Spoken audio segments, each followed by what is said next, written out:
ప్రభువైన యేసుక్రీస్తు నామములో అందరికీ వందనాలు. ఈరోజు దేవుని వాక్యం కీర్తన గ్రంథం 32వ అధ్యాయం 7వ వచనం.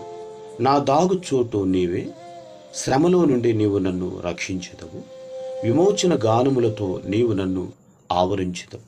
ఈ కీర్తనలో దావీదు తన పాపాన్ని ఒప్పుకొని దేవుని క్షమాపణ పొందిన తరువాత కలిగిన ఆనందాన్ని వ్యక్తపరుస్తున్నాడు. నీవే నా దాగు చోటు.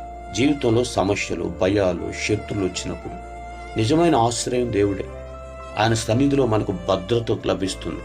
శ్రమలో నుండి నీవు నన్ను రక్షించదు.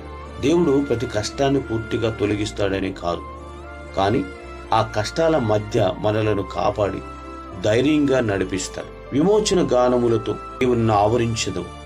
దేవుడు మనల్ని రక్షించినప్పుడు మన జీవితంలో దుఃఖాన్ని స్తుతిగా, భయాన్ని ఆనందంగా మారుస్తాడు. మన చుట్టూ ఆయన రక్షణ, కృప, సంతోషం నిండి ఉంటాయి.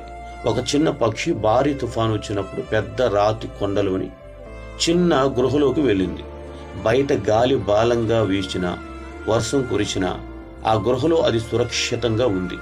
తుఫాను ఆగిన తర్వాత అది సంతోషంగా బయటకు వచ్చింది. ఈ లోకంలో సమస్యలు, తుఫాన్లు వస్తాయి, కానీ దేవుడు మనకు మరుగు స్థలముగా, దేవుడు మనకు దాగుచోటుగా ఉంటాడు. ఆయనను ఆశ్రయించిన వారు ఆయన రక్షణలో సురక్షితంగా ఉంటారు. తుఫాన్లు రాకపోవడము దేవుని వాగ్దానం కాదు. తుఫాన్లు మధ్య ఆయన దాగుచోటుగా ఉండి మనలో రక్షిస్తాడు. ప్రేమ నమ్మకం కలిగిన తండ్రి, వందనాలు.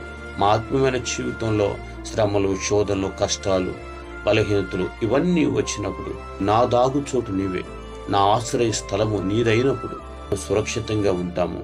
అట్టి కృప మాకు దయచేసి మహిమ తెచ్చుకోమని యేసుక్రీస్తు నామములో అడుగుచున్నాం తండ్రి. ఆమేన్.